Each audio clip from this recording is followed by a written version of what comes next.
Hello, everyone. This is Scarlett Johnson, Moms for Liberty Unplugged, and I'm here with my friend and guest, Meg Brock, and we're going to discuss her most recent article with the Daily Caller.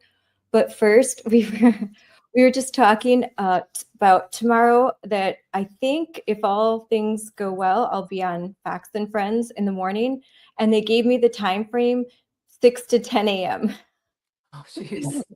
You've been on, right? Like do you get the same like window where you have to kind of sit and be ready and you're not sure what time it's going to be? I don't know if I've ever had that long. That's a long time to be ready to go on live television for. I'm Yes. sorry.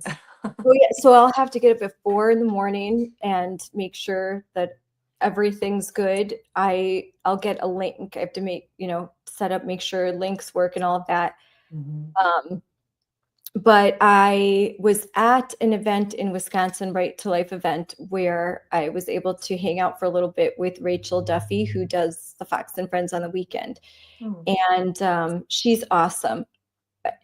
I was on her and Sean's Fox Nation show last year, where they did it out of their kitchen. And it was really, really fun and cute, and they're really nice. And Sean is from Wisconsin, and he was a congressman in Wisconsin once upon a time.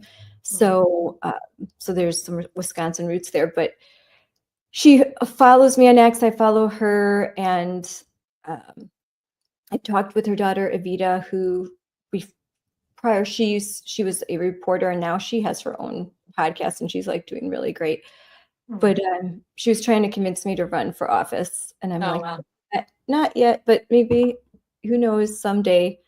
But I'm excited to go on Fox and Friends, and I think she's awesome, and she's really nice in person too. Has 9 kids.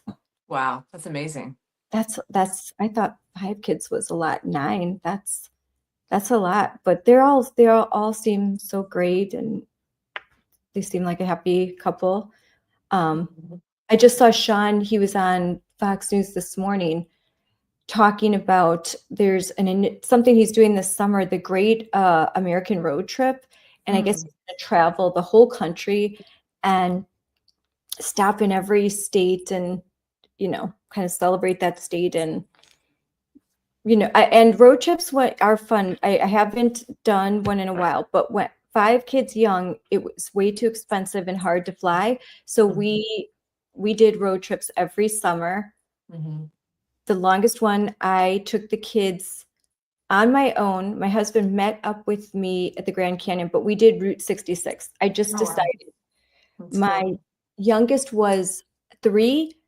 Everyone was home, and I was going crazy. And so I thought, you know what? Let's do a road trip. And I got a book on Route 66. I'm like, we're just going to spend 2 weeks. Otherwise, we're sitting around here, and, we have the time in August, and I just decided to do it. So I don't think you ever regret going on those trips. You never regret doing that. And I mean, a road trip to every state in America, it's like a lifelong dream. That's really, really, really cool. There's so many beautiful places in America to see. Yeah, it's really cool. And then I went these books, there's all these kitschy stops, like all these, so every, like the big astronaut, like, so they had, and it wasn't just, of course there's the obvious, like big, and you end up on the Santa Monica Pier, but there were all these little stops that they give you in this book that I had. And so we just kept stopping with the kids at these interesting places and taking pictures, and it was really fun. And so we have to do something like that again. Maybe, I don't know if I'm as ambitious to drive all the way to California and back, but Yeah, that's probably pretty far from Wisconsin. It's fun though. Probably a lot of cool places you could stop in between you in California, I would think. Lots. Yeah. We did a lot of interesting diners and, all the cool things. But Moms for Liberty Unplugged hits the road. I can see it.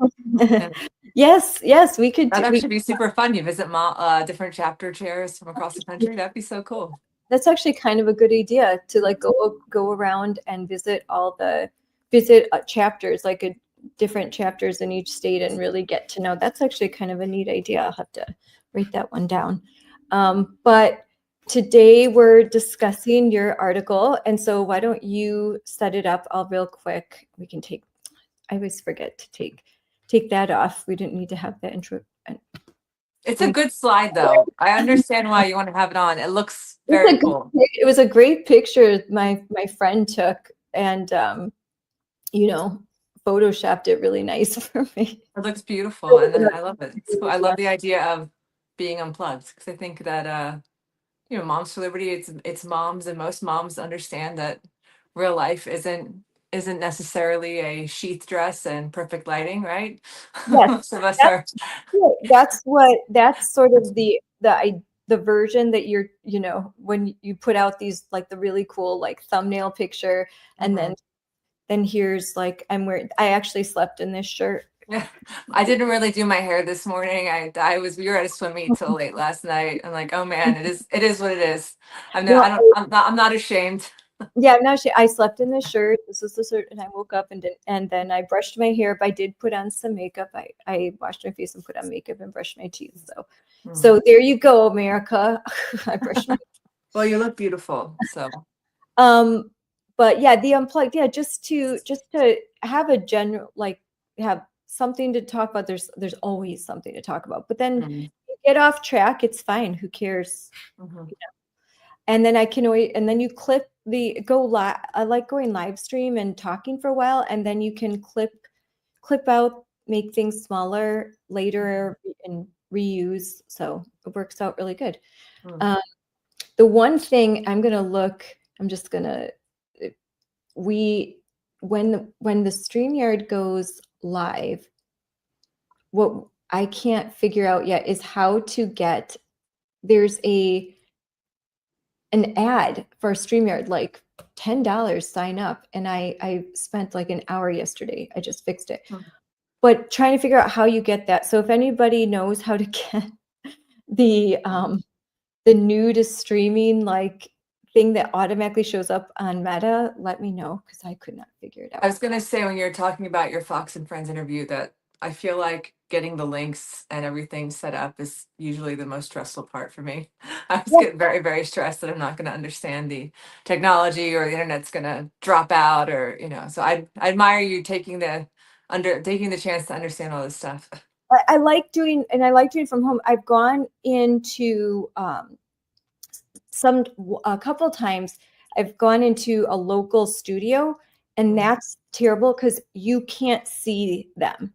You're looking at the camera, but you can't see them. You can hear them, and you can see there's like a little tiny camera, and so you're kind of like pretending like you can see them and talk, and then it takes a lot more. You can't see yourself, you can't see them, and you're kind of looking into a camera and talking, hoping that you're getting that message across. I mean, nothing beats talking in person, but at least like this, that's what I feel like when you do podcasts, it takes a little bit to start to feel natural. And just when you start to feel natural, it's like, oh, the 20 minutes are over. We've got to end it. And I mean, and if you're doing facts or news facts, like you're lucky if you get 5 minutes, and usually there's several other people on. So in essence, you have 30, 60 seconds to say something. And we were talking, it can be harder to do a school board speech than a one hour podcast, because you have 3 minutes, sometimes not even 2 minutes, to say something memorable, and hope that you don't. That's why you write. I always say, write out your school board speech. It's okay to read, because if you look up and you start talking, a minute's gone and then you didn't get to your point. So. And those kind of comments too, I don't know if I've given them and they have the ticker down where it starts at 2 minutes, and then you're like, all right, I'm at a minute, and then I'm at 30 seconds. And then you get to the very bottom, and it's like, when I was in Bucks County, theirs would start flashing red in like the last 15 seconds. And there was a great satisfaction. And when you finished your comment, like as the last second one, it always made me feel like, cherry on top. Got it done in 2 minutes. Take that. Like, boom, like, oh my gosh, because that when I timed it, the worst is like you're like, oh darn it, can I just have 5 more seconds? Yeah. And I was, when I was the last time I testified in Madison, we were way outnumbered, and they must have had hundreds of speakers, and they all had signed up early. So we're waiting. And the few people we had, maybe 10, had to leave after a while. So by the time I got up to speak, there was the 5 minutes. And so I was still talking. I'm like, listen, can you just give me a few minutes here? Like, I am way outnumbered. I am the only one, with of a diversity point of view. And the whole crowd's like, oh, boo, boo, boo. I'm like, all of you talked over your time limit. And then the Democrats would always ask them a whole bunch of questions. So there'd be someone up there for a half hour Wow. who is just either a lunatic or not making any sense at all. And I think a strategy on the left is to, like, one question was asked, what is your joy? How do you find joy? And then they talk, and we're all like, come on, we just want to testify. Like, I don't want to hear about trans joy right now. And the Republicans, again, That's quite a topic too. I'm like, oof, I won't even open my mouth there. There's a lot to unpack in those two words. yes. But and the Republicans are, of course, like I think are, they're just trying to move things along. But I kind of was like, why don't you do the same thing? Ask me a bunch of questions. Let me talk. I know this subject. Our Moms for Liberty members know this subject. Were several other groups there that that know the subject or brought in people, some experts. So use that same tactic when you have your people up there, instead of looking at the watch thinking like, we've got to roll this along, things are running behind. You're going to be there all day anyway, because the clown cars have rolled up. The teachers unions have brought their people. All the different, in Madison, that is the headquarters of our state superintendent and the Wisconsin Department of Instruction. So they'll send their people over. Teachers will take a day off of work. Former teachers will come in. I've seen Advocates for Youth, Fair Wisconsin, G Safe, WAC, like all of the teachers unions. I received their emails, their calls to action, and they're like, show up, we got a bus, we'll drive you, we have lunch. They get out rooms, conference rooms. They provide food, they get college kids out. And on our side, that has been. So the organization is impressive. I mean, that's an impressive level of organization. I guess that's what Did they you would see call that in community Pennsylvania, organizing. Bucks County? Did you not see the same organization there? I think that when I was advocating for kids to go back into school, I felt very surprised because we talked last week. Before COVID, I was just typical normie mom, probably like a lot of listeners, not engaged in anything. But I'm from Bucks County, which is outside of Philadelphia, and it's one of the most important swing states in the country. I mean, it was all over the news this election. And when I just got involved in pushing back with schools, I was really surprised because there was very, very, very little on the ground organization compared to, you had the ACLU representing like for the trans issue and us another school board. I mean, the people who are pushing for school closures and then gender ideology, it was very outnumbered and very in their favor in terms of the on the ground organization. And I think it was hard. It was hard for me because when you're outnumbered, and I think that local media as well is a big part of it. In the Philadelphia area, you have a bunch of really wonderful conservative talk hosts, but in terms of like print media, it was very, very one-sided, and I think it's a lot to battle against when you're being constantly painted as a quote unquote transphobe for saying, I don't think we should be taking the fertility away from young girls or removing their breasts. Again, that's not like shouldn't be a controversial thing to believe, but And we know it is. that was in 2022 especially, right? That's about the time, was it Mhm. 2021, 2022?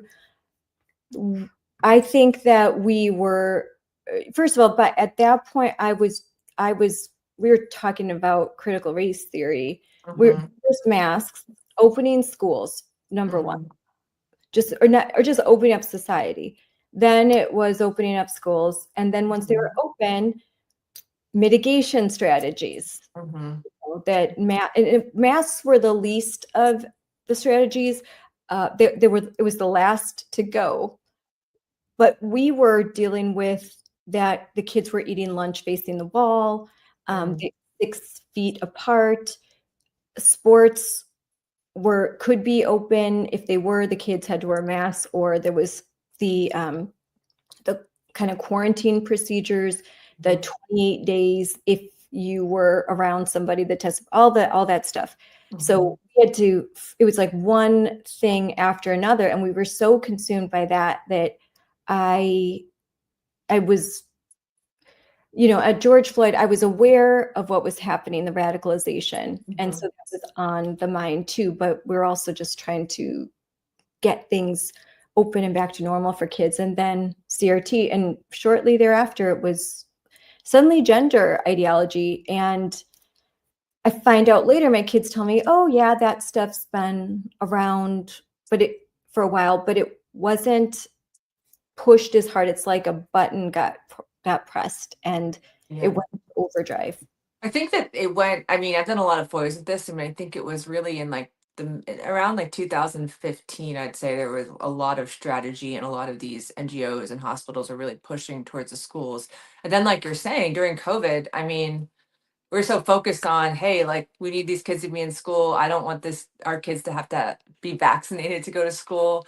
And Yeah. I think what broke open the dam, and my humble personal opinion, and kind of like started to in the later 2022 is really Elon Musk buying Twitter, right? Yeah. Because suddenly you had like the Babylon Bee earlier that year getting deplatformed for saying Rachel Levin is a man.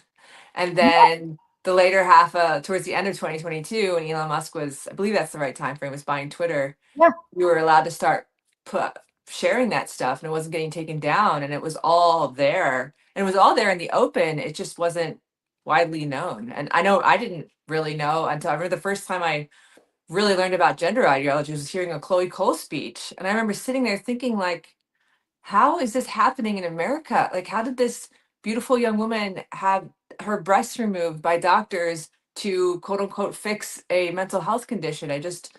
You couldn't believe, I remember not being able to believe it. And I think people still kind of, if they don't know anything about it, feel that way. They're like, that can't even be real. And you're like, no, it is real. It's really happening. So that was at the Heritage Foundation, right?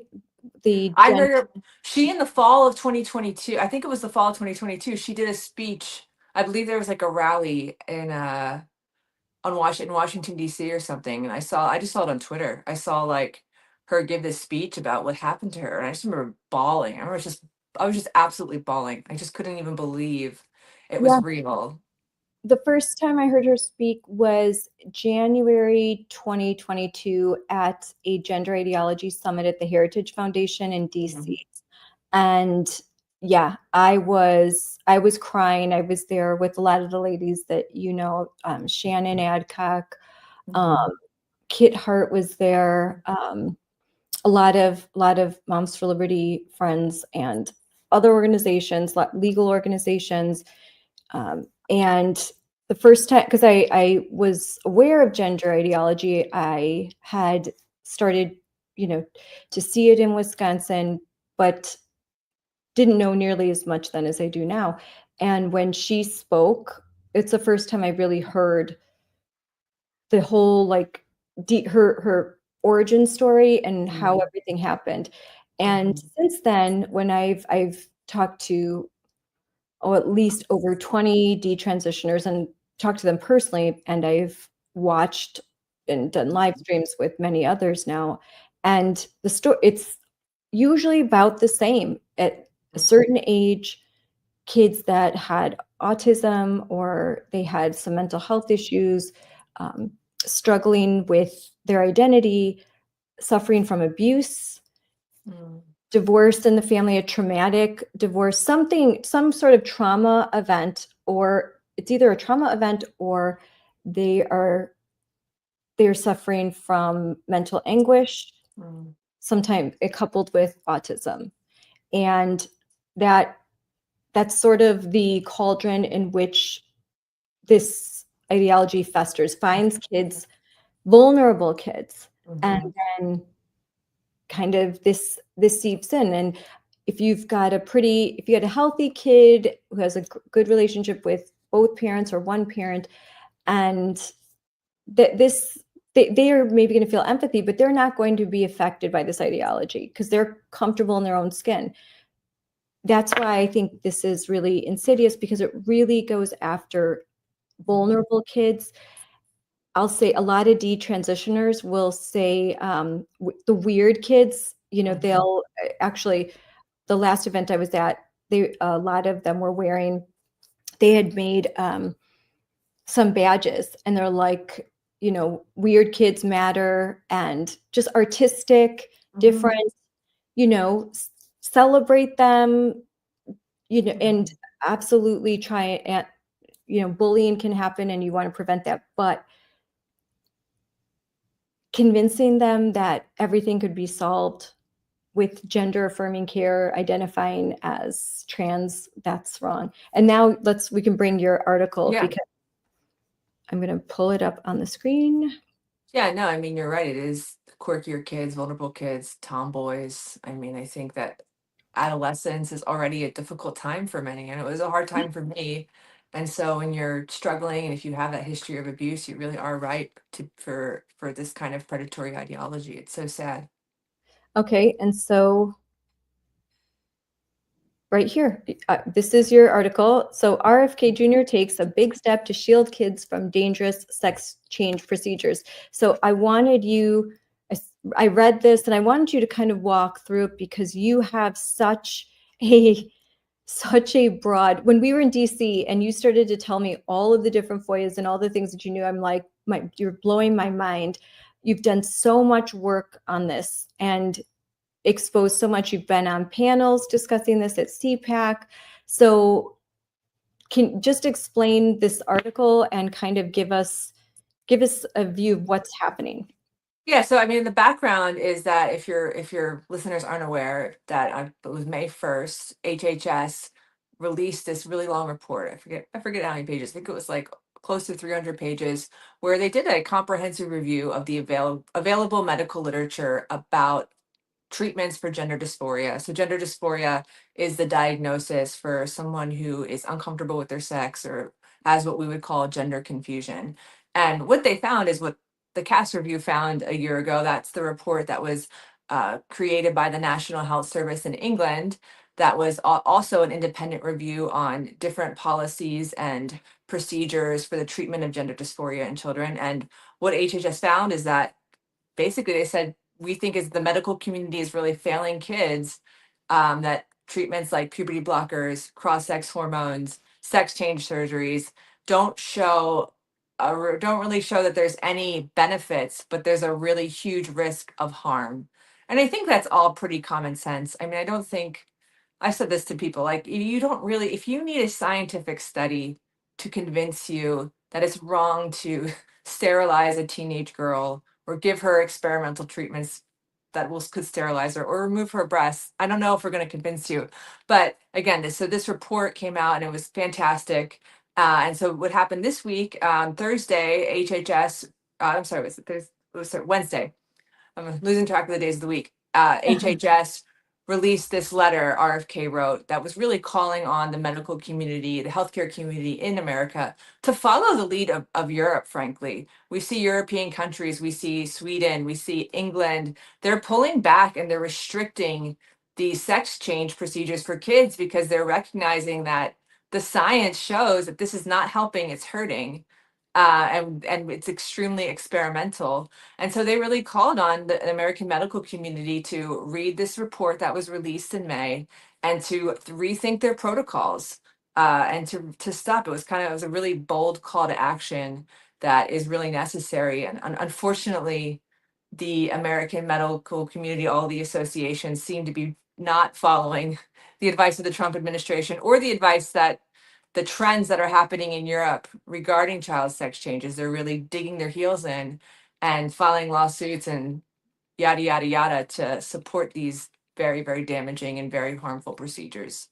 So I have the letter up and it says providers should avoid relying on the World Professional Association for Transgender Health, that's WPATH, their Mhm. standards of care for the health of transgender and gender diverse people. And that's called SOCH 8, right? That's That's like I mean, I can talk a little bit about WPATH if sure, you want yeah, me let's to talk explain about it. that because when I'm sure people hear WPATH, so that's the World Professional Association of Transgender Health. So Mhm. yeah, you take the lead on that. I think so. WPATH is an international organization that was originally started in 1979, and I guess it was like the last version, Standards of Care version 8, was very controversial. I mean, it's all controversial, but one of the points of controversy was it was discovered that Rachel Levin, a former HHS secretary for the Biden administration, was pressuring the organization to remove lower age limits for surgery. So basically saying there shouldn't be any age minimums for sex change surgeries. Why WPATH is so important, it's really, you have to understand a little bit about insurance and law and how all of that works. And so if you go on most insurance plans, I'm not going to say all, but I've read many, many insurance plans. If you go on to a hospital's website, a children's hospital website that has their procedures for child sex changes, I would say there's a very good chance you're going to find WPATH mentioned somewhere because they have created this clinical guidance. They call it the standards of care. And that really serves as the bedrock and the standard in which insurance companies, healthcare systems, schools are using to say these sex change procedures are quote unquote medically necessary. So they'll say, if a man wants a boob job, a man who thinks he's a woman wants a boob job, that's medically necessary, and that they'll cite often cite the WPATH standards of care. So that's why WPATH is such a big deal, is because they really are what has given some quote unquote credibility to the medical transgender complex, and they're cited throughout the world in law and insurance companies and healthcare policies. So Look at all these symposiums they're going to yeah, have. Just put that up. They're going to be Germany, New Mexico, Mexico City, Mexico. they are losing I believe there was an article, not by us, but talking about they're losing their members, how their membership is dwindling. But it's so the CAS review and the HHS report both addressed the fallibilities and the incredulous science used by WPATH to come to their conclusions. And so that is why this HHS letter from RFK, he's telling the medical community, like, hey, this is not good science. This is, President Trump's called it junk science that's supporting the surgical and chemical mutilation of children. I love that he wrote that executive order just calling it that and Yes. just saying what it is, because that's exactly what it is. It is the chemical and surgical mutilation of children based on junk science. So I think it's absolutely fantastic when you think about what President Trump campaigned on. This was one of the big issues. He said he was going to do what he could to stop child sex change. And I think that his administration is really taking very bold steps to do that. Now, it needs to be followed with law, it needs to be followed with state laws. I mean, obviously, it's great to see this happening, but you have to start somewhere. And I hope that this continues to raise awareness within the healthcare community for doctors to actually heed that letter and say, you know what, we really need to rethink what are Yeah. we doing? Because science is the scientific method is you have a question, you have a hypothesis, and then you do your experiments to see if your hypothesis stands. It's not the other way around. It's not like, well, we have a hypothesis, and so then we're gonna fudge the numbers and make our science fit our hypothesis. And I think that's exactly what's Yes. happening. You have these organizations saying, oh, cutting off a little girl's breast like saves her life. Like, no, it does not. It Mhm. sets her up for a life of regret and long-term trauma. And I think, I don't know exactly if there's data, but I've heard stories of people who they get these surgeries and then they end up more depressed. I think there was a study that came out a couple months ago or 6 months ago where they found people who had the surgery in the long term were more depressed, which makes again, it makes a lot of sense that if you've removed a healthy body part, that you're gonna have to have some deep, you're gonna probably have some deep regret later on. Well, I think I have a couple of things to say, but I love that Trump called it junk science. And that's what we appreciate about President Trump, that he's not going to use big words. He's just going to talk like a regular person, like this is garbage. And that's what I could say a lot more eloquently. I was live streaming a school board meeting yesterday where people even on our side were like, I've got a PhD in this, I've studied that. And because of all these things, I know that men have, when it comes to athletics, they can overpower women, and that they have more muscle mass, and, all of the facts that men can overpower women in sports. It's like, you don't even need to say that. You don't need to say, I have an MD, so I can tell you. It's like, no, my lived experience. So they love to say, my lived experience is that men are physically stronger than women. That doesn't mean that they are emotionally stronger than women. That doesn't mean that women are less than men. It just means we're different, and that I think men just to add one thing. Oh, sorry. stronger. I just want to say, I'm sorry to interrupt, but what you're saying about difference, people need to stop thinking different means bad. Just means different. Doesn't mean bad. I don't want to be married to a version of me. I want, you should complement each other. And that's the whole point of the balance, the yin and the yang that we, and I think talking to doctors, again, there are a lot of doctors and medical professionals in my family. Whenever there's some extreme fad, the number one advice is just balance. Don't eat too much sugar. Don't eat too much starches or breads. Like, don't do too much of anything. If you balance and you just do, you don't have to go to extremes if you don't want to. And I think that the science has gone to just this extreme. And what you said too about science, that the way that I grew up is that you came up with a hypothesis, just like you said, and then you were supposed to test it to prove it wrong. And when you finally got to that point where you can't prove it wrong, everything, like, then okay, this is a working hypothesis. We have attacked it. We've come at it from all angles. They have set up a hypothesis and said, you cannot prove it wrong. You can only prove it right. And if you try to prove it wrong, you are anti-science and you're a bad, evil person, and you're talking hate speech. I would put up the comments that I'm seeing right now.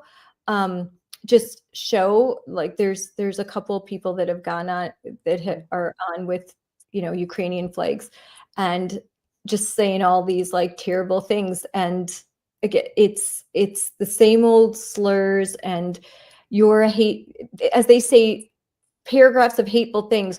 You're full of hate. You shouldn't be able to speak. We want to silence your speech because you're so full of hate, as they rant and they use swear words and slang and they say terrible things.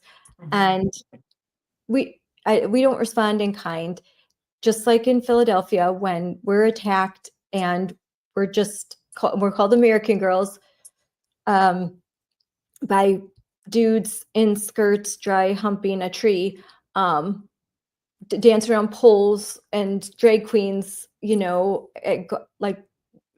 people just attacking us, trying to touch us and trying to like scare us. You're full of hate. And we're just standing there just like, we just want to go eat dinner. Like, you think whatever you want. We just want to be able to raise our kids the way we would like.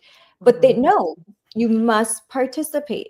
You can't you can no longer, and that's where it's the bridge too far. And that's why Trump won.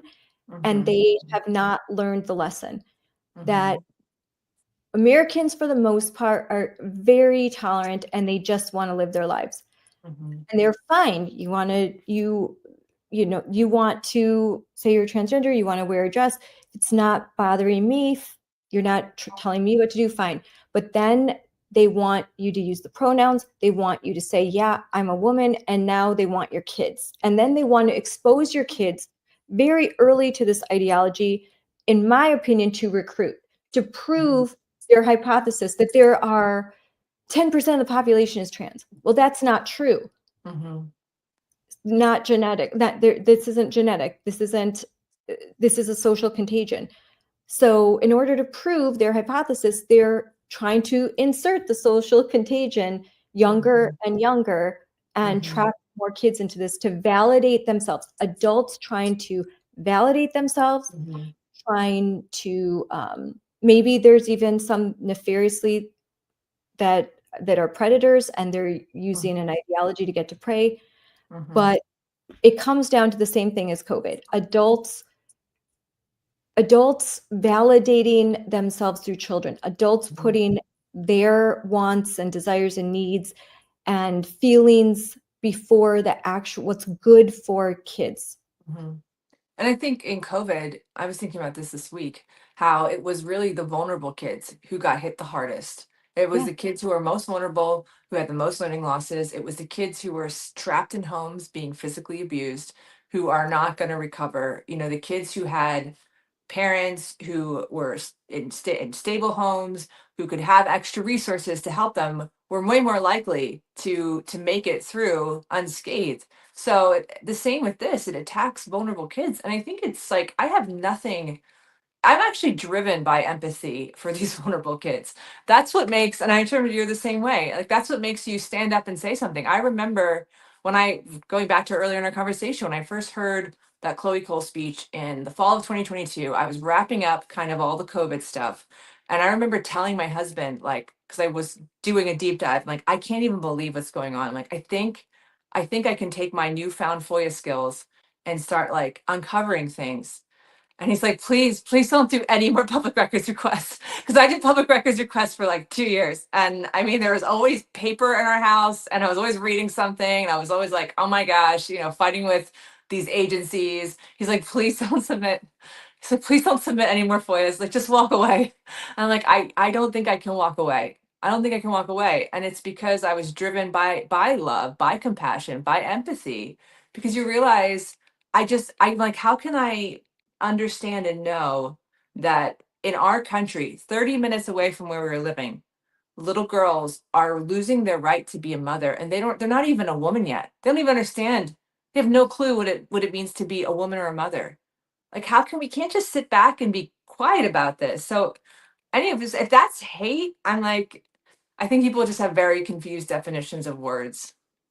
I think that also our kids getting evidence-based high quality care at Planned Parenthood when they do a telehealth call and simply say, I feel like I'm trapped in the wrong body. I want to take puberty blockers or cross-sex hormones. And through a telehealth conversation of 30 minutes, they're prescribed medicine. I would not call that evidence-based, Mm, high quality care. mhm, And if WPATH is not providing, and if the American Pediatric Society is too captured by political interest, um, then healthcare providers shouldn't rely on any organizations that are suppressing evidence or pushing a political agenda. And is that mhm. something that you've seen that there are that I think it's hard to imagine, but that there are activist doctors, there are Well, activist oh, medical that's associations. not hard for me to imagine. I think it's hard to imagine. No, Imagine. I mean, one of the things I referenced earlier about Rachel Levin pressuring WPATH, and so a lot of that information came out because there was a lawsuit, Boe versus Marshall, in which they were investigating WPATH. I believe it was the ACLU filed a lawsuit trying to stop the bans on pediatric sex change, and all these emails came out showing that it was Rachel Levin, but then it also in one of the amicus briefs they wrote, they said it was actually the American Academy of Pediatrics who quote unquote tipped the scales and got WPATH to move. And I feel like people like kind of walk past that yes, Rachel Levin used his political power to pressure WPATH, but they ultimately caved when the American Academy of Pediatrics stepped in and said, I'm paraphrasing, but basically was not going to give their support to these new standards of care unless they removed the age minimums for surgery. And so I actually, over like 6 months, did a series of FOIA requests, and I uncovered that it was just four doc that I uncovered kind of the other half of the conversation. So there were emails between with like Rachel Levin's kind of side of it, but then I was able to uncover emails showing that the AAP really just asked 4 doctors to review the standards of care, which is a very, when you think about how big an organization, I think they have like 67,000 pediatricians or something. It is a very small group. A lot of these medical organizations have these committees, which will be like their LGBTQ committee. And so these committees will be maybe 5 to 15 Yep. people max, and they're steering these entire organizations. So yeah, if anybody wants to read it, there is I do on my author page have that story about the AAP and the FOIAs and their interactions with WPATH. I found it fascinating, but I'm quite fascinated by my people's emails. But to answer your question, it's absolutely happening. Well, so I'm talking to my daughter today, and she is in nursing school in Florida. Mm. And she's like, Mom, you wouldn't believe last night she was studying, and in everything is you don't buy actual books anymore. You buy like you download the books, So she had her materials that she's reading, and in it, they didn't say breastfeeding, they said chest feeding.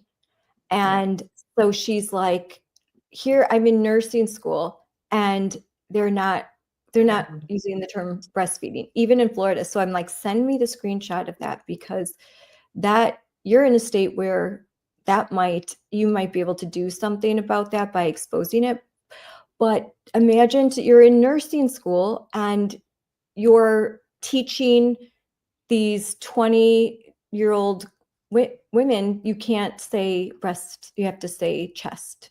And Doesn't that chest, just make you so mad as a woman? Like just like everything else aside, just as a woman who's like breastfed a baby, who's had to go through like having a period every month for decades. yep. I'm deeply offended. It's insane. And then I reported yesterday, you reposted that again, the Democrats in the Wisconsin Assembly introduced 7 bills and a request for a proclamation for June 1st to be Pride Month. And in the language of some of the bills, so there was one bill, it was 164 pages, and over 379 times they had crossed out, redlined the word mother, and instead put persons who could get pregnant. And they took out breastfeeding, and it's um, persons who can breastfeed or chest feed, persons who get pregnant, persons who lactate, persons with a vulva, all of that language all throughout the bills that they were submitting. And when asked about it, one of the representatives said, well, some of the language is inartful. It's inartful. And And artful. What's that even mean? it means you caught us, but we're not going to do a darn thing about it. They were like, yeah, we're going to review that. No, they're not. That wasn't inartful. It wasn't a mistake. You don't make a mistake 379 times. And it and anything that said mother, breastfeeding, it wasn't just one single word. It was anything to do with motherhood or sex-based anatomy, all of that. So that wasn't a mistake. That was by design. And when they're caught, they say, oh, the Republicans are just making a big deal of a little mistake. It was inartful, and slide it under. And the media lets them. Mm, And because they know that this is a big deal, that people mhm, think you're crazy if mhm, you're going to say chest feeding.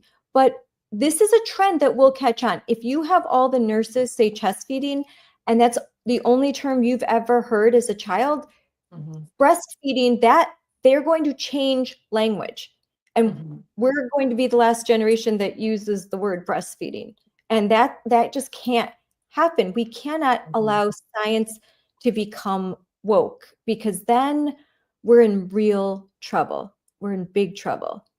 Yeah, I think too, I mean, the interesting part of one of the most interesting parts I think of the last election with this issue is that Americans overwhelmingly reject it. Americans overwhelmingly are like, what is this? That's how when you first encounter, you're kind of like, huh? Like I referenced before, I mean, I think a lot of people don't even think it's real. You and I are very connected in this kind of online space, these conversations about these issues, but most people are just living their lives. They have no clue. Like I bet you if I went to swim practice later today and I asked like 10 moms, what's a chest feeder? They'd be like, what? What is that? So it really drives the point home, though, like you were saying about how small groups of activists are really trying to drive these changes in culture where we reject things that are very fundamental, like women breastfeed babies. I mean, I don't know. I don't know how you could seriously could walk into. I mean, I was a nurse. I actually worked in maternity for a little while, and I can't imagine walking in with a new mom who's like totally in pain, who's exhausted, who just carried a child with her body for like 9 months. She just went through labor. She's gone through all of these super intense physical and emotional things that are so unique to being a woman. And it just is like a man will never understand that process. And then you're going to walk into the room and ask her after she's done all of that if she wants to chest feed her baby. I mean, it's so offensive. I am offended. I'm all offended, Scarlett. Thanks for reminding me of that now.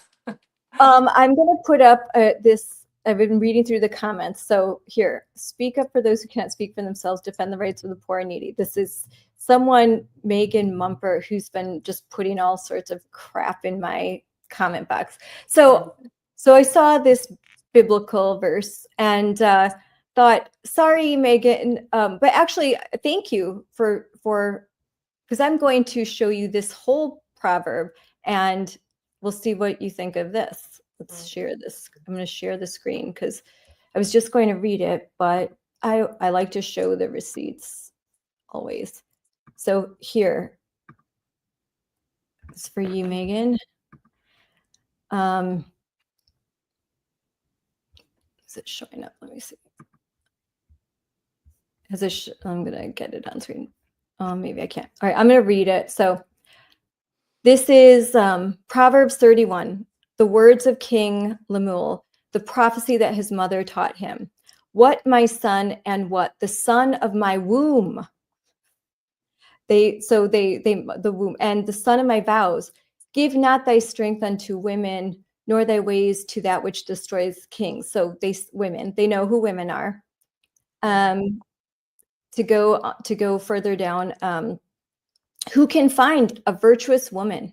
For her price is far above rubies. The heart of her husband doth safely trust in her, so that he shall have no need of spoil. She will do him good and not evil all the days of her life. She seeketh wool and flax and worketh willingly with her hands. She is like the merchant ships. She bringeth forth her food from afar. She rises while it is not yet night and gives meat to her household and a portion to her maidens. She considers a field and buys it. With the fruit of her hands she plants a vineyard. She girds the loins with strength and her arms with truth. She perceives that her merchandise is good. Her candle does not go out by night. She stretches out her hand to the poor. She reaches forth her hands to the needy. She is not afraid of snow for her household, for all her household are clothed with scarlet. She makes coverings of tapestry. Her clothing is silk and purple. Her husband is known as the gates when he sits among the elders. Strength and honor are her clothing, and she shall rejoice in time to come. She opens her mouth with wisdom, and her tongue is the law of kindness. She looks well to the ways of her household, eateth not the bread of idleness. Her children arise up and call her blessed. Her husband also praises her. Many daughters have done virtuously, but thou excellest above all.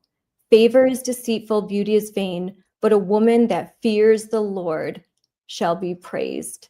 Give her the fruit of her hands, and let her own works praise her in the gates. So just to know that maybe you should actually read the Bible before you put these quotes up. My grandfather was a minister, so as soon as I see something like that, I go straight. And one of the, and I read the original King James version. You can read in a different way, but that's the proverbs of a proverb of the good and faithful wife, the woman. And this is a woman who her name, who she's clothed in honor and dignity. Her children call her blessed. The people in the community tell her husband, "You're lucky. Look at your wife. She's constantly working for her family. She's working for her community, and she puts her hand out to the poor, yes, but she is a woman who loves her children, who is not running around. This is not the woman that is saying, I don't know what a woman is. I'm going to go chest feed. This proverb is the ultimate praise for femininity and for a strong, faithful, loving mother and wife and pillar of a community. It's when I grew up, it's everything that you aspire to be. And it doesn't mean that you're a homemaker, that you have to be a homemaker. It just means that that you do, as a woman, the heart of the home is a woman. The heart of a family is a woman. You are the heart, and so to say that Moms for Liberty isn't striving to live up to the virtuous woman is wrong. And to use that in an argument for transgender nonsense is ignorant, because this Proverbs clearly is about femininity. And there are other passages that talk about a male, a strong male, and that takes care of his wife, his family, that is a protector, that is a shield, that will, put his understand that his wife, the values, more than rubies, treat her that way. Treat her like there's nothing in the world more important and valuable than your wife. And taking care of your children, your name is everything as a man. And these are concepts that are foundational to human civilization prospering. You can believe other things, and I don't think that they are applicable to only Christians. I would venture to say, I mean, Proverbs is this is something in Judaism that's a tenet of Judaism, and even other religion, Hindu, Islam, have similar statements, value statements about men and women and their value and the importance of families and family structure. And that's kind of the thing that religion does. It tends to emphasize the importance of families and males and females and how they need to work together, that they're different, but they're equally valuable and important in the eyes of God. And, so I just had to say that.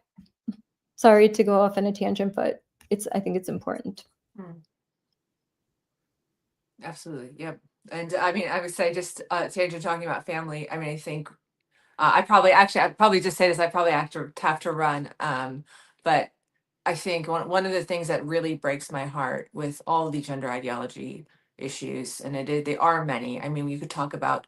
I've written about gender ideology in social services. There's gender ideology in medicine. There's gender ideology in schools. I mean, really all of our institutions, and they're all, in my opinion, really working together against families, against parents who want to acknowledge biological reality. And we've seen cases across the country where parents have lost their children to the state for telling their daughter, no, you're not a boy, you're a girl, and I love you, and I want to help you. I want to help you become the beautiful person that you are to its fullest extent.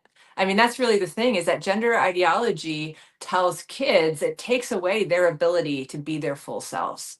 And that is like one of the things that is just so sad. But it really, talking to parents, talking to grandparents who've had a child or a grandchild go through this, it is destroying families. It really is. It's pushing families to the limit.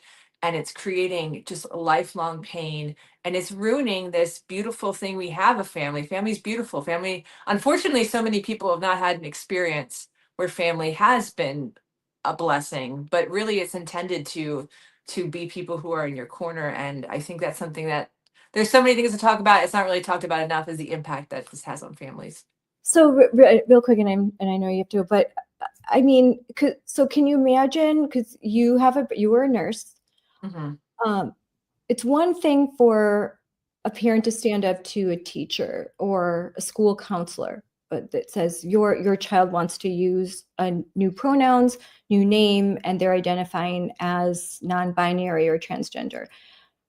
How does a parent, I mean, how does a parent stand up to a nurse, a doctor, a psychiatrist? I mean, how powerless must you feel as a parent when, these are in the profession, how can, especially, let's say you're a parent that you're a single mom Mm. and you don't have a college education, then you have a nurse and you're looking at them, you have all this knowledge, or a doctor saying, oh, this is no, you need to use the pronouns, you need to affirm. I mean, I can't imagine how hopeless you could feel, because they'll say this right in front of the kid. So the kid's like, yeah, mom, doctor says, or the nurse affirmed. So, and you know what? They'll probably kill themselves unless you do this. I mean, it's I think that parents are now more armed with knowledge, Hmm. but imagine 5 years ago, Hmm. they they didn't know anything. I mean, as a nurse, what do you think about that? I mean, that makes me very upset at what's happening in medicine because Yeah, no, I mean, I think there is you talk about like levels of power and authority and how people are more likely to listen to someone who they perceive as having authority. There's a lot of psychological studies showing that. I think we saw that in COVID, right? We saw people wearing bandanas outside the middle of July because they thought it was going to stop an airborne respiratory. It wasn't doing anything. It was just making your face break out and so making it sweaty. That's all it did. masks in cars. I mean, so I think for parents, I mean, I have so much empathy for parents in that situation because I can't imagine how difficult it is. I mean, hopefully now, like you're saying, there are more resources, there's more information, but especially 5, 10 years ago, you're as a parent, you love your kid and you would do anything for your kid. And if you have someone stoking fear, I mean, that's essentially when someone tells a parent, oh my gosh, your child is going to commit suicide if you don't do this one thing. I mean, that is playing on a parent's worst fear, particularly because you feel like if you're at the point where you're seeing a physician or a psychologist or whoever about this, there's already a lot of strain in that relationship. You already know something's up with your kid and you're really worried about it and you don't know what to do.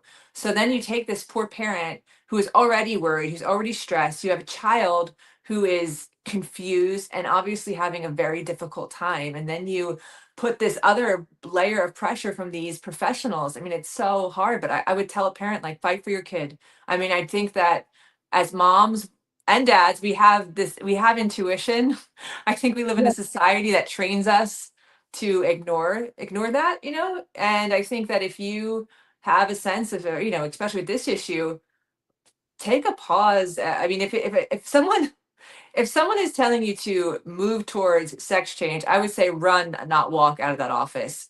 Get out of there and go yeah. find some better resources. I mean, that's step one. Just run and just know that there is an army of parents. I feel like they're kind of underground who have dealt with this issue and are really supporting one another to help fight for their kids. And it will be a fight. I mean, from the stories of parents, it's going to be the fight of your life, but it's your child, and there's nothing more in life that you could fight for. Yeah, there's a lot of there's do no harm, and then there's state organizations. Hmm. I know there's I think Colorado for parental rights, Hmm. uh, and in California there's a bunch of organizations. So there's state level organizations, there's national organizations. Moms for Liberty. If you go to momsforliberty.org, well, Hmm.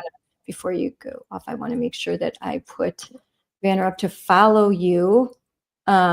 Make sure that you're following Meg. on X, because I just talked to you last week. Every week you have like a great article, and there's a lot of links in all of your articles. So just if you start clicking on the links, you could be there for hours, but you have all of the information there for parents to read, do the research, and then you're prepared, you're armed, you have the knowledge so that you can, if you're a parent and this is something that you're being told by a medical professional, you can print out this report. HHS did a report. You can look at some of the materials that Meg has posted. WPATH, there's reviews, there's more studies in the UK. Hopefully now under Secretary Robert Kennedy Jr., there will be actual a fair analysis and study, more like what he's already done by the HHS, that debunk these myths about gender affirming care, and so that this can be in the dustbin of history. Although we should never forget and learn that how medicine can be captured and politicized and as used as a tool. I don't know, like what the end game goal of all of this. I think that's a whole another long discussion. But and a good book to read, it's older but still good, is Irreversible Damage by Abigail Schreier. And when she wrote this book, her book basically was groundbreaking. It really exposed what was happening. And you have to think, I think it was published in 2019, I think. yeah, I yeah, think it was 2000. So it was right. She was like ahead of the curve. I mean, way ahead of the curve. Yeah. And so what you know there, and what she talks about, are the children that were going through the early social contagion among girls. It was usually girls that their parents were progressive. Their parents weren't like right-wing zealots. They were very progressive families in blue states. And they were like, yeah, we don't care if you're gay. We don't care about, but yeah, I don't think that you're a boy. Where is this coming from? Suddenly you went from girly girl to moody, depressed, locking yourself in the room, shaving off all of your hair, and now chest binders, and now you want to go through this medicalization. And she details how it happened, like many other social contagions, especially with teenage girls. And once you've read that, your eyes are like wide open. So I would recommend that highly. Well, thanks, Meg, for coming on. I'm sure you've got some other great articles in the works, and we'll talk again. I always learned. There's always a lot to. Unfortunately, this ideology is so entrenched that there's always a lot to write about. I don't think it's stopping anytime soon. So thank you so much for having me, Scarlett. Appreciate it. Yeah, thank you. And again, you work for the Daily Caller News Foundation. Yeah, so if you want to go read, you can Google my name. I have on my Twitter bio, there's my author page. So most of my articles will come up there. Yeah. Great. A lot of great work and more to come. I'm excited to see more of what you're doing, because I know some of the stories that you're working on, and I'm excited to see them because they're very relevant. And the next time we didn't even get to what I wanted to talk to you about, what's going on with Wisconsin, because the proof that there are the state departments of education are still seeking grants and federal dollars to pay for a lot of the stuff in schools. And it's not stopping, folks. Like, it's not going to just end. They're not folding up their taking down their tent and going away. They are entrenched, and they think that they've got the judiciary on their side and time on their side. And so this doesn't end for us, unfortunately. We have to keep fighting. All right. Thanks, Meg. All right. Thanks, Scarlett. Bye. Bye. That was a great conversation with Meg. Follow Meg at Meg Brock X, and of course should follow Moms for Liberty as well. Follow Moms for Liberty on X at moms4liberty. And then if you're going to join Moms for Liberty, we would love for you to do so if you are not already a member. Join Moms for Liberty at momsforliberty.org to learn more about gender ideology. Right now I have comprehensive sexuality education because that was our big focus for the month of May. And in previous, I think last month, we were focused on gender ideology. Restorative justice was another topic, critical race theory. And so there'll be a little summer break, and then we'll be back with Moms for Liberty. M4LU will be back in the fall, but there is a lot of great content. I'm sure that you haven't seen everything because every week there were interviews, there were book clubs, there was live streams, there was interactive town halls. So deep dives. Plus, what's great is when you go to m4lu.org and you go in the links, there are toolkits, and the toolkits are just loaded. And believe me, all the Moms for Liberty members have contributed. They'll send articles and all of this stuff and studies and resources and all of the receipts. So if you go to m4lu.org on any of the subjects, just click the toolkit and you'll find just a plethora of information. And there'll be also redirects to different YouTube channels and some of our great allies and the organizations that we work with. And so it's just amazing. These are great toolkits. And if you do not have a chapter in your state, in your county, consider starting one and becoming a chapter chair, or find one that is that's nearest to you and contact. We have an interactive map on, I'll put that up, momsforliberty.org. I'll show that. So on momsforliberty.org, we've got a map of the country, and we have chapters in 48 states. So you can just click on your state and see if there's a chapter near you. And of course, you can become a national member and utilize the resources. We also have a summit that is open to all members and to everyone. I think you can attend the summit, which is in Orlando, October 16th through the 18th. It's amazing. It's fun. It's going to be at the Gaylord. So it's just this fabulous hotel. The rates are really good. And I believe this is the last week for early bird pricing. So you should check out momsforliberty.org and you can register for the summit in Orlando. And the summit, the Joyful Warrior Summit, is, if you've never been to a single Moms for Liberty event, you can attend that and you'll be welcome and you will feel at home, and you'll leave with a bunch of friends, and you'll be armed with a whole lot of knowledge and training and resources, and you'll be inspired. If you have been in Moms for Liberty for a long time and you're just feeling like, oh gosh, it's been a long 4 years, a long 5 years, 3 years, this is where you can go to recharge. For me, it's a time of recharging, being among friends that you haven't seen maybe for a year, you've only seen them through live stream and or text groups. So it's a way to become energized and to fill your cup up with joy so that you have what you need to keep fighting. And I'm a chapter chair. It's our last meeting. We had a lunch and we had a really good time. It's not always activism.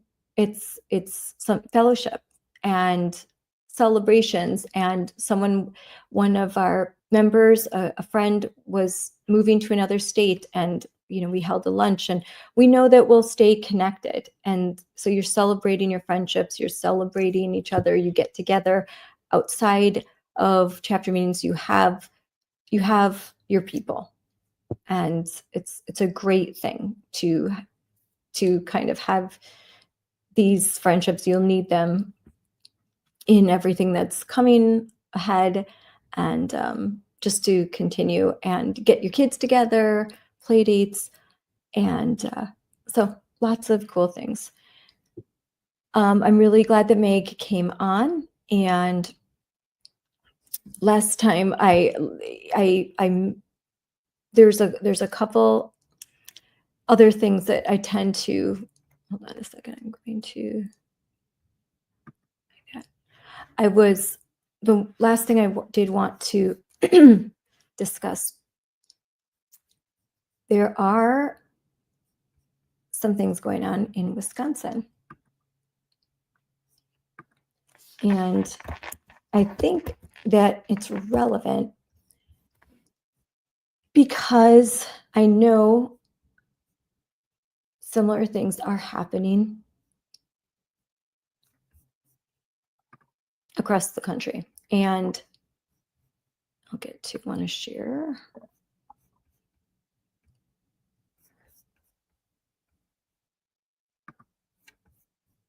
So, as I mentioned,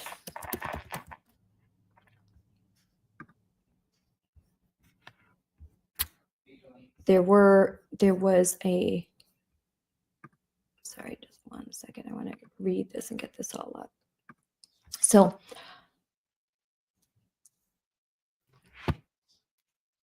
yesterday, Democrats had introduced a 164-page bill that strikes out the word mother 370 times. So I talked about that with Meg. And I'm going to read directly.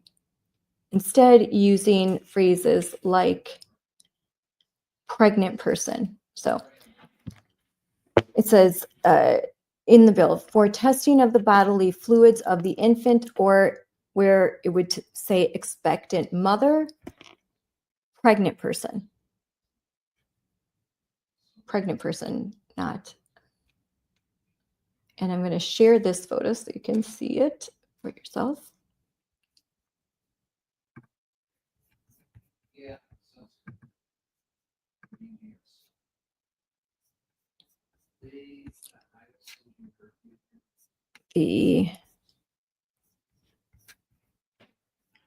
So just one second, I'm going to find this.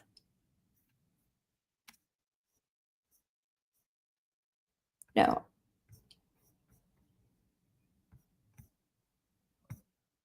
So it says that pregnant person, and then again in another line, pregnant person where it said expectant mother.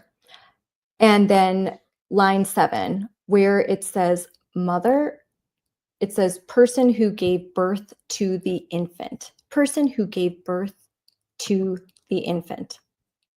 That's just crazy.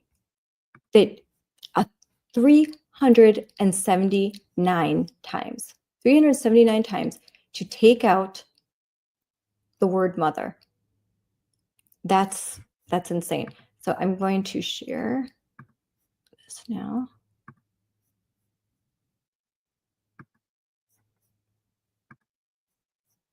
These 370 times. They've even removed the term breastfeeding, and instead they've called it person's breastfeeding. Person's breastfeeding and chest feeding. Yeah, because men can breastfeed, right? This isn't the party of science. This is the party of insanity. This is what happens when you're ruled by a radical left woke agenda. You can't even say the word mother. And you have to say pregnant person. You can't say mother. You can't say breastfeeding. You have to say chest feeding or persons who breastfeed. Thank goodness that Republicans have control of the Assembly and the Senate in Wisconsin. Otherwise, a bill like this would actually pass. Yeah, so that is not going to pass in Wisconsin. But there, but for the grace of God, go I. This is why Moms for Liberty has state legislative committees, and we have one in Wisconsin, because what we've realized is that the fight, the fight on local school board level, but a lot of policy and statute that governs what school boards, what their policy is going to be, or what they're going to do, or what the State Department of Education is able to do, or the policies that they're going to write. The limitations of the State Department of Education will be derived from statute and from legislation. And so we've got a state legislative committee. There several, I don't know how, I think we have at least 18 state legislative committees in Moms for Liberty. They're growing leaps and bounds. And one thing that we'll do on a state legislative committee is we will monitor what's happening in our state, in Wisconsin, our state assembly, and then state senate. And we'll go, we'll go there, we'll testify in bills, we'll write, we'll try to meet both sides of the aisle, trying to meet with our representatives. And then again, awareness. Sunlight is the best disinfectant. And in a press conference on this subject, when asked, the authors of some of the bills, there were 7 bills introduced yesterday, 7 bills in honor of upcoming June 1st Pride Month. 7 bills were introduced by the LGBTQIA plus committee, a Wisconsin committee. They mentioned that crossing out the word mother was inartful. Crossing out the term breastfeeding was inartful, and they're going to review it, which they are not. They are not going to review it. It was intentional. 370 times isn't an accident. They are erasing motherhood. They are erasing women. They are erasing everything that it means to be a woman, and say that a man can have that too. A woman who identifies as a man is not a man, in the same way that a man who identifies as a woman is not a woman. Biological sex is biological reality. You don't get to choose. That's something you don't get to choose. You can choose the way you want to dress. You can choose how you want to style your hair. You can choose whether or not you wear makeup. There's many things you can choose. But woman face, putting on a costume, doesn't make you what you're wearing. Halloween, if I dress as Princess Leia, I am not actually Princess Leia. I am pretending to be Princess Leia. You dress like a woman, you are pretending to be a woman. You are not actually a woman. You are in costume. You are a woman dressed like a man. You are pretending to be a man. You are not a man. You can never become a man. That is not possible. You can surgically alter yourself. That still does not change biology. That's just cosmetic surgery. And to say to children that, especially very young children who believe in Santa Claus and the Tooth Fairy, children who, when my son was 3 years old, he really thought he was Spider-Man. He wanted to be Spider-Man so badly.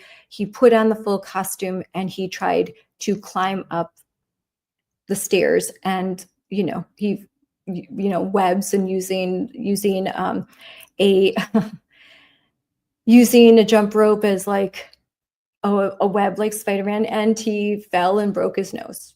Okay. I didn't say, try again, because you really are Spider-Man if you believe that you are.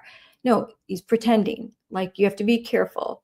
And I'm not going to affirm that you're actually Spider-Man. So that is the beautiful and wonderful and magical mind of a child who does not yet fully grasp abstract concepts. And to take advantage of their, their innocence and their gullibility, their naivete, that they're naive, to take advantage of that they're just kids. Their brains aren't fully developed. In fact, most brains aren't fully developed until their 20s, like really. And so to take advantage of children is, at least until about 5 minutes ago, it was considered monstrous. You were considered a monster. A monster takes advantage of children. A monster steals innocence. These are not, there's no way around. I'm not even going to sugarcoat it. If you are intentionally taking away the innocence of children and injecting ideology and ideas with the intent of separating children from their families and their parents just because you're pissed that Trump won an election, you are becoming a monster. You are not a good person. That is not what a good person does. And soul searching needs to happen. I may not like that there are others that half this country, or a little less than half, voted in a way that I didn't agree with. That doesn't give me the right to brainwash their children.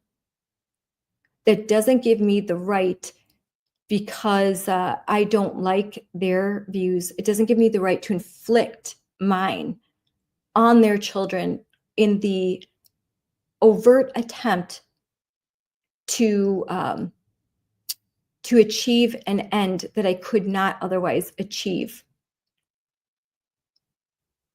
Because everyone knows, you don't have to be a political scientist, which I am, to know that the number one determinant of political ideology and worldview and values are parents and families.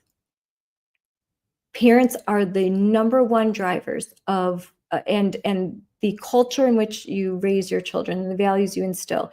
That when a child reaches, by the time a child is, say a child because I have children in their 20s, but in their early 20s, like whatever political ideology or worldview that they develop by that time, there's a 70% chance that will be the ideology they hold throughout their entire life. Knowing that there are experts who are using their knowledge and their skills for nefarious purposes. They are intentionally trying to brainwash kids so that, what's the best way to stop what they would say MAGA or Moms for Liberty? What's the best? Get to their kids, brainwash their kids in the classroom where they are present for 8 hours a day, and then add on top of it that there's social media and there's the culture, everything. It can feel like for parents, everything is working against them if you are a parent that is inclined to be more traditional. You don't have to be conservative. You could just be a parent that wants to raise children in a more traditional manner. And there are progressives that would like to raise their kids in just a little more, they're more protective. They're not going to give their kids a phone right away. They don't want their kids on screens all the time.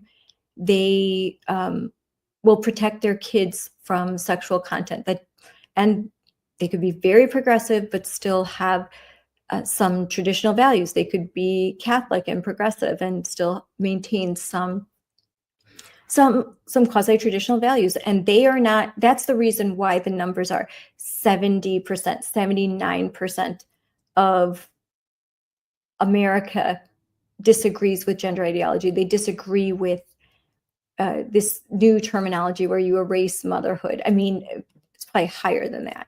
Even people that say they're for it, I think they're just virtue signaling. there's a very small minority of folks that think that you should cross out the word mother and put persons who get pregnant. So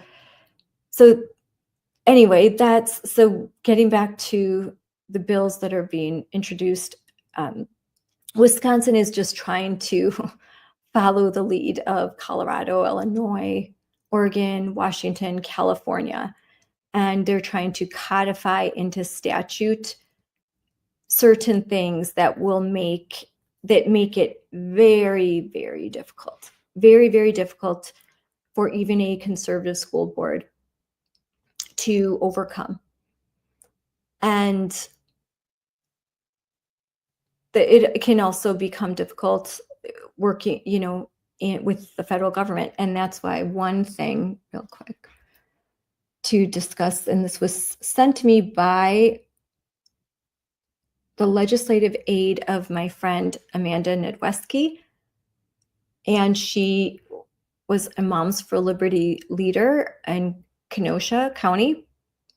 She was a co-chair, and now she is an elected assembly member. She's now serving her second term. She's awesome. And she chairs an accountability committee in Wisconsin that's very similar to DOGE, in which she is reviewing spending bills, looking over language, and able to point out sort of the radical progressivism. She's also a person who reaches across the aisle to get things done, especially for children. She does everything that she can to get meaningful, good legislation, particularly legislation that will protect women, families, and children. And she numerous times will reach across the aisle to do so. She's a conservative, a strong conservative, but she's wise and prudent and trying very hard to be effective. And that's the difference between Moms for Liberty, moms who go into office, who take higher positions. We have for so long dealt with, various, all sorts of people with school boards. I mean, we raise children too, but that I think that we're very effective at getting things done because we don't get caught up in the minutia. We're trying to we're willing to extend the olive branch as long as we're not compromising our values. We want to see real wins. We want to see real policy, and Amanda really worked hard to in Wisconsin to provide phonetic-based learning for all Wisconsin students. Our NAEP numbers are abysmal. They are awful. I think we're ranked 48th in the country as far as reading proficiency and math proficiency. And yet like in many other states, what can you do? How can you fix this problem when all that you when one side just simply give us more money and we're not going to tell you how we're going to spend it, and when bills are passed for phonetic learning and the funds are going to go for activist training, which we don't need more of. We do not need more activists. We don't need more DEI specialists. We need more reading specialists, math specialists. We need more school resource officers. We don't need more. We don't need more DEI. We don't need more SEL. We don't need more woke counselors. We need resource officers. We need reading specialists. We need more teachers. We need more boots on the ground in classrooms. They just want more administrators and activists. And that's really at the heart of what's ailing education. And the fad learning, all of the fads, and instead of direct instruction and a focus a focus on basically going back a little bit, to the direct instruction model. I follow Daniel Buck, Beanie. There's a lot of great new organizations of former teachers and current teachers that are modeling. I just went to a school board summit at the Wisconsin Institute for Law and Liberty, and they brought in national organizations from around the country to talk about what works. It was a solution-based all-day conference that was not about discussing culture war issues. It was about what will work. How can we fix the problems that we're seeing in schools? How can we raise our literacy standards? How can we deal with the growing issues with discipline as a result of restorative justice? So it was a great conference because it was really focused on with great figures and it wasn't even briefly touched on school choice. It was really about how do we fix this? Knowing that in a state, there are many states like Wisconsin where we do have a school choice program and a charter program, but it's very limited in scope, and it's primarily in order to benefit from the Wisconsin Choice program, it's for low-income families. So that dispels the lie where they say, oh, choice is just for rich kids to go to private school. In Wisconsin, that is not the case at all, because there are income qualifications that are so stringent that even a lot of parents I meet that have multiple children and they are barely getting by. They are too wealthy to be able to utilize the school choice program.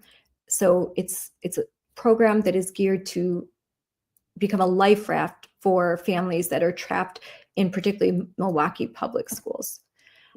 And our choice program does not even extend out to the rural areas, and that is the case across the country. I talk with folks across the country. Choice, because there are rarely a lot of private schools in rural areas.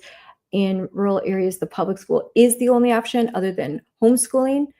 And so we at Moms for Liberty, we need to fix public education. We support school choice, we support charter schools, but the reality is the majority of American kids are going to go to a public school. So we cannot turn our back on public education and shrug our shoulders and just say, oh, they woke, we out.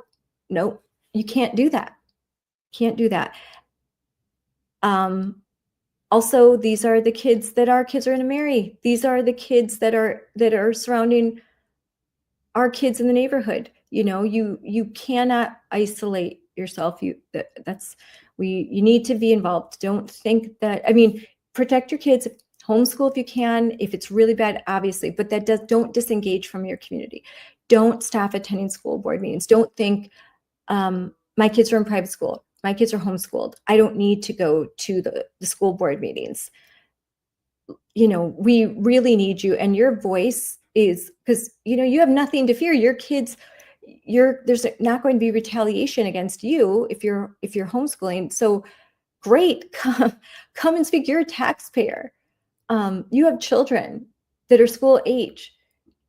The other side will tell you, oh, your kids don't go they go to private school. Your kids are homeschooled, or your kids are grown.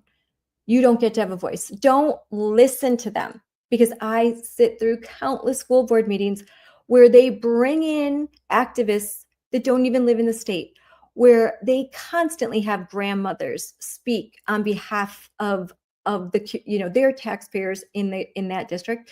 Grandmothers speak, they have kids speak, they have, they don't follow the rules that they are going to demand that you abide by. They have a whole different set of rules, and yet they'll have this standard for you. And then you'll think, oh, I can't speak because I don't have kids in the school district. No, you can speak. You're a taxpayer. Half of your property tax money and a good portion of your state and even your federal taxes will go to fund the public education in your community. You have every right to have a say in it, and you will be paying the bill if you don't. So you might as well stand up. You might as well speak up. And frankly, like, it would be awesome, because there are a lot of parents that fear that if they say something, their children will face retribution. And lots of times that fear is unfounded. I will say this. Lots of times it's better to stand up than it is to stay quiet. But there are times where that fear is legit. And my friend Nicole in Illinois knows that. For like her child, she had to pull her kid out of the Deerfield School District because she stood up, and the retribution was swift. But that only makes it more important that residents of Deerfield come speak and support her and have her back. Because if you bring a crowd in with you to support you, your likelihood of success is far greater.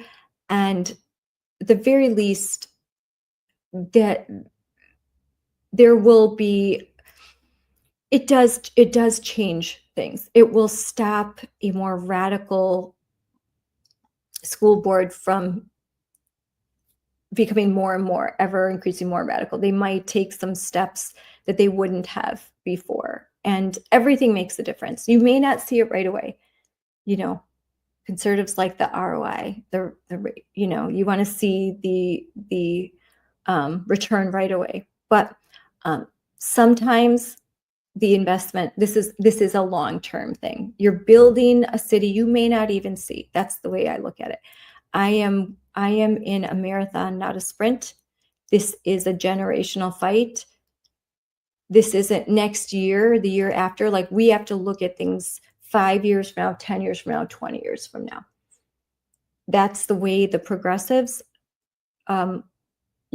envisioned education. It didn't happen all at once. It happened over a very long period of time. And change will come slowly, then all at once. And but we do have President Trump, and we have Linda McMahon as Secretary of Education, which is great. It is especially great if you are in a state with an awesome governor like Kim Reynolds. Like, real work gets done. You live in Florida, Ron DeSantis is your governor. Awesome. You live in Texas, and Governor Abbott is your governor. Their monumental changes in education policy are happening right now. So that's the good news.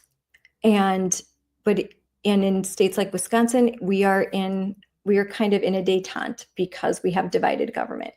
So things aren't getting worse, but they're not getting better. We lose a majority in our Assembly and Senate. We're going to see rapid decline, rapid changes. And in Illinois, it's crazy town. Colorado, crazy town. Washington State, crazy town. California, crazy town. And these are going to be the states, they already are states that the Trump administration is focusing on. And we're going to, wait, and we're going to see. We're going to see a lot of this is going to go to the courts, and we're going to see what happens when Trump fulfills his promise and he starts to sanction and pull funding from school districts that are not abiding by the federal law and what I think the Constitution, and that are openly defying Title IX in particular. So there's a lot for us to watch, and I think there'll be good news and there'll be hard days. It'll be a little bit of a roller coaster. Also, we know that, so it's Friday right now, and Friday, May 30th, and so June 1st is Sunday, and that starts Pride. And as I've been telling my team, things are about to get real crazy. So we're going to see a lot of the last few weeks of school.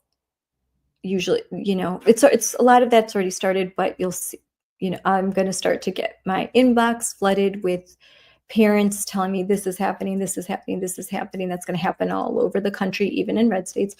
And we're going to see the Pride Parades again and the Drag Queen Story Hours again. And so, and tomorrow, so I'm going on Fox and Friends tomorrow to discuss a reimagining of June 1st to reflect something that's more positive and meaningful for parents, for traditional parents. And so that we can, turn the page on the radical, on Pride Month, which has now become Radical Gender Ideology Month. I mean, it's not Pride Month. It's Radical Gender Ideology Month. It's Trans Month. It becomes all about identity politics. It becomes all about the trans movement because the trans activists have overtaken the whole LGBTQIA plus. It used to be LGB, but the trans radicals have taken over that entire movement. And so the agenda is one of normalizing sex change operations, normalizing kids very young claiming that they were born in the wrong body, normalizing this gender expression, and kids identifying as whatever the heck they want to.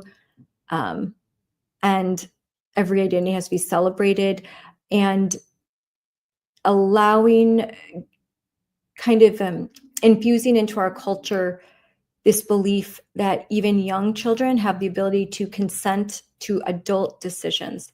And you may think, I'm just trying to be kind. I'm going to affirm, I'm going to affirm Becky, who now wants to be called Brad, and she's 8. That's a kind thing to do. I'm going to let her make that decision. How much longer till Becky says, well, I'm in love and it's with an adult, I get to consent? If you think that's crazy, you're wrong. Because 10 years ago, if I would have told you that schools are actively socially transitioning 8-year-olds secretly, they're allowing 8-year-old kids to identify as transgender, change their clothes in a special closet, go by different names and pronouns, and secrets are being kept from parents, you would have thought I was insane. You would have said, you're a tinfoil hat wearing gal. So do not, if you don't think that the normalization of what they call adult child love is next, you're wrong. That is the end game. The end game is to turn children into consenting adults. And when that happens, that's like end of days kind of thing. That is a society that is so evil and corrupt that, civilized society starts to completely come apart when that happens, when children are no longer protected. And in states like Colorado, they aren't. In the name of protecting children, they are removing young kids from their loving parents and placing them in homes with trans affirming caregivers. And the kids are suffering abuse, and everyone turns a blind eye because gender ideology cannot be wrong. It, again, like we said with Meg, it's a hypothesis that can't be wrong. And we're going to hide any evidence that it is. They're going to sweep under the rug the abuse because that just feeds into the right wing talking points. So we have to hide it. There comes a point where you can't hide anymore. And usually they go over the top over June, and the mask comes off, and normal people are appalled. And I have a suspicion that will happen again. We'll see. We'll see if it's toned down, but it doesn't seem to me that a lot of lessons have been learned. That's it for today. And I hope you have a great weekend. I know that I plan to have a really good weekend, and that I am traveling to Washington, D.C. on Sunday. So I will be doing some live streams from D.C., and I will be on Fox and Friends tomorrow morning between 6 and 10. So, when I have something more specific, I will post it on social media, but I am very excited, and hopefully I don't get bumped. But I'm excited to be on Fox and Friends. They're wonderful to work with, and hoping that I get to see Rachel Duffy, who's amazing. I love her. So have a good weekend, everybody. God bless.